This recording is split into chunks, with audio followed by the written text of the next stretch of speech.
Hey guys, welcome to the review show. My name's Austin. Alien Earth just premiered its first two episodes on Disney Plus and Hulu and FX, practically streaming everywhere. And I sat down and watched both episodes back to back, and I had a blast with both of these episodes. They felt like they were just straight from the original 1978 version of the film.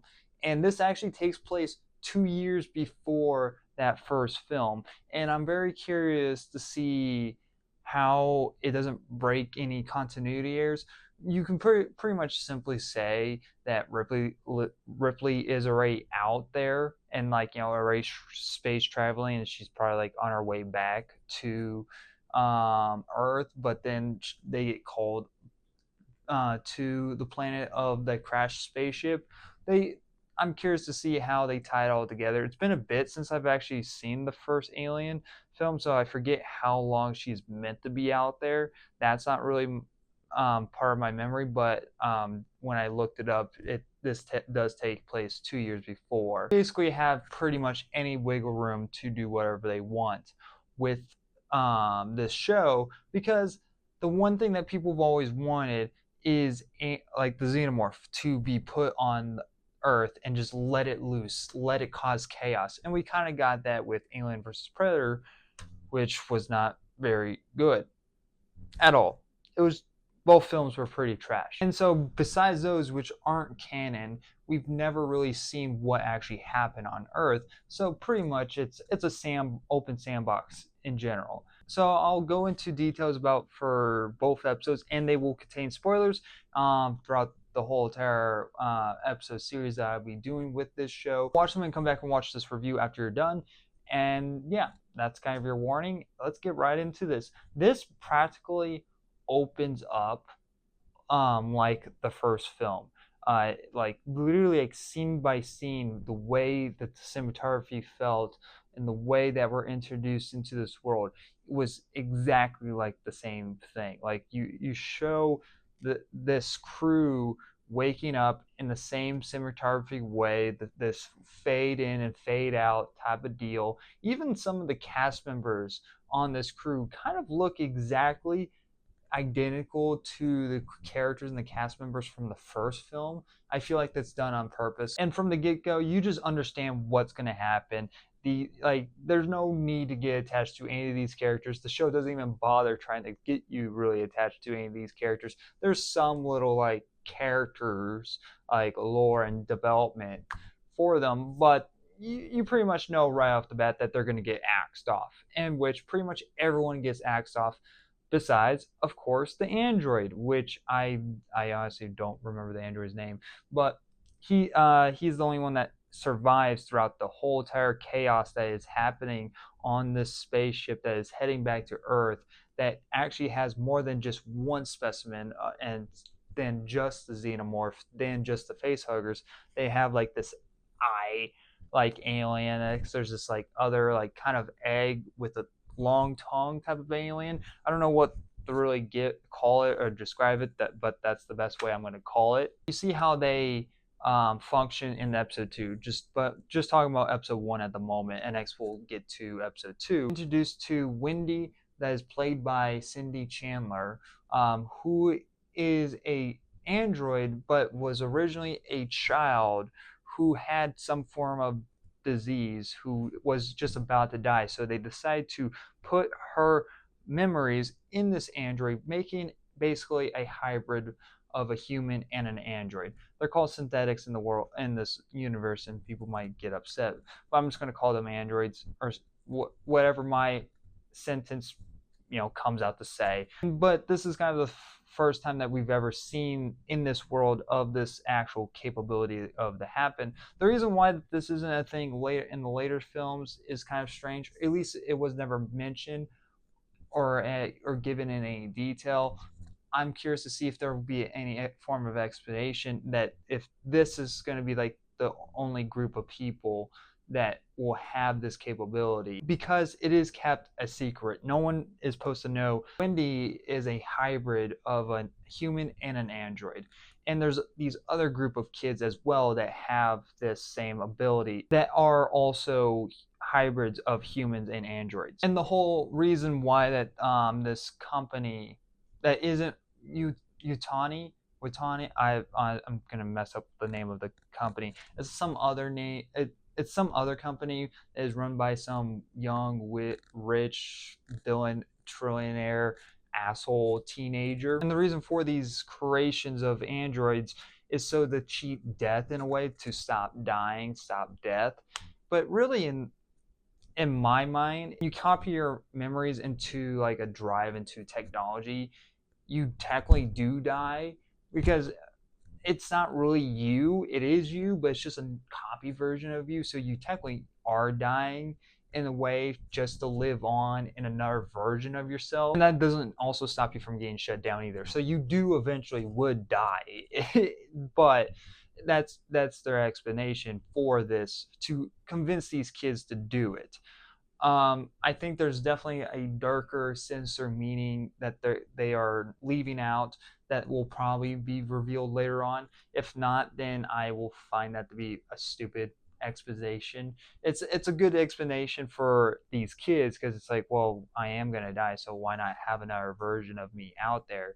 But for anyone else, I just don't think that's. I don't buy in that explanation, so I find that to be a little stupid. But you also find out that Wendy has a brother who is like kind of like a medic in this like little, like, I guess, like marine group that you could call it. And that spaceship that the xenomorph was on, that actually started to break out loose and kill everyone on the crew member besides the android, it finally crashes on Earth. And he's called out with his group of people to search and rescue people on the spaceship and also in the surrounding of the crash site, because it also crashed in a city. And so that's kind of where episode 1 ends. There's this other situation where the android ties up 2 of his crewmates together, and this alien thing sucks out all their blood. And I think that's all it really does. It doesn't really do much besides it just kind of just lingers and sucks on you like a vampire. That could be taken out of context in a very bad way, but it sucks out all your blood. Kind of where the first episode ends, with the knowledge of that there's a xenomorph on the loose, and now that thing is hunting everyone. And honestly, I really like this first episode. It's like an hour and 6 minutes long. That is a pretty good length per pilot, and it even is better when you can go straight into episode 2, which is like 56 minutes long. So it's almost like watching a full-on movie. But as of right now, I am really liking that all these episodes are like an hour long each. They're really getting you invested into the characters, giving you backstories to Wendy. But not only that, her brother, which I honestly can't remember his name. He's kind of like the weak one of the whole entire show so far. But there's like this backstory with his dad, and oddly enough, he likes to reference Ice Age 4. Out of all the Ice Age films you're referencing 4, why? Why not the first one?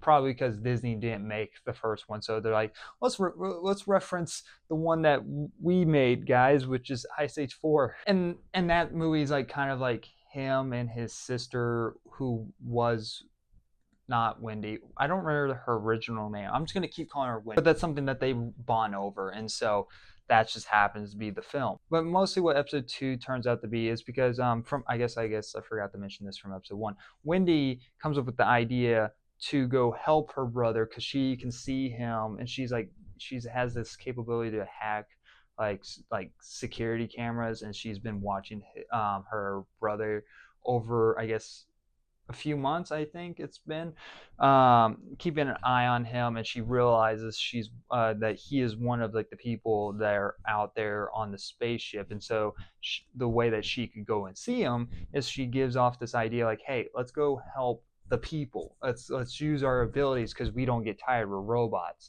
We don't get hungry and all of that. That's her idea to get out there and see him. And so eventually they do meet up, but majority of this episode you are really put into the suspense. You're walking around these hallways and like this destruction of the ships. The sets in the show is really good. Not only that, like the new stuff, like I really like the new style that we get, but the sets from that original film looks identical, looks exactly the same, and just seeing everyone walk around in those sets is really cool. Seeing the xenomorph go around and kill a bunch of people, that even like people at this party are like having like George Washington type of party. I think, I have no idea. I forget what party that they call it. It's like a revolution party, I think. And you just see the xenomorph go nuts, killing all these people. I'm just like, just kill them. They seem annoying, and the xenomorph's like, all right,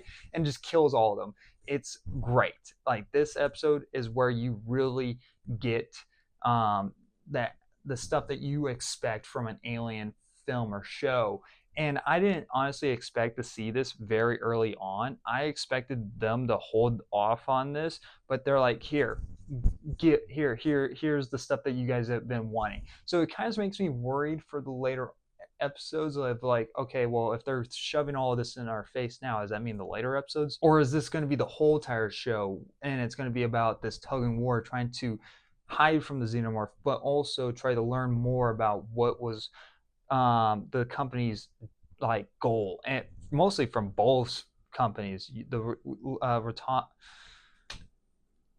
however you say it, and next this little trillionary brat company. And next, Wendy and next her brother, they eventually meet up, and eventually the truth comes out that she is his sister. And I do like that he questions it. He's like asking her a bunch of questions that he thinks that his sister would only know. And next, of course, since it is his sister of another version of her, she answers all the questions correctly, and he's convinced. And I like that he just didn't immediately like, oh, okay, siblings once again type of deal. Overall, I really like both of these episodes. These episodes were fantastic. The only thing I would say negatively about the episodes is that it has some weird cinematography choices, trying to, it wants to pay homage to like the original films and like,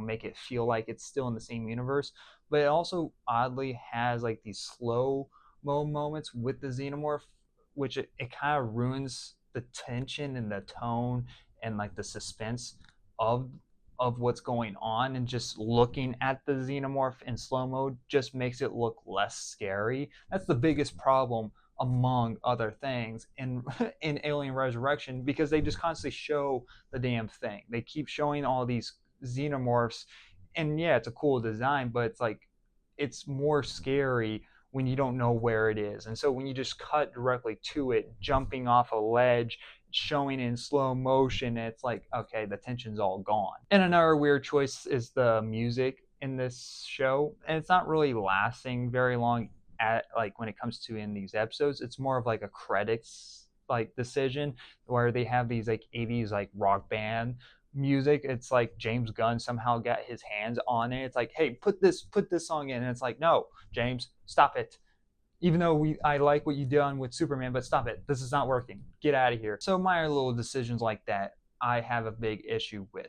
But overall, fantastic episodes. I'm very hooked into the story. I'm very curious to see where they are going and where they are setting up, if they're setting up a more of a bigger story for this overall universe. I can't wait. I'm hoping that there is an actual story here than just run here, run there, hide from the alien. And it's like, oh, it's a perfect organism, we're trying to weaponize it in some way. I'm hoping that there's like a deeper meaning for this story and for this world, because that's the one thing that you could look at all the films as, like, they all kind of feel the same. They all have like the same end goal: hide from the xenomorph, kill it, etc. And so I'm hoping that they actually elaborate on why humans are so fascinated with this creature, and also like the other aliens that they introduce in this show.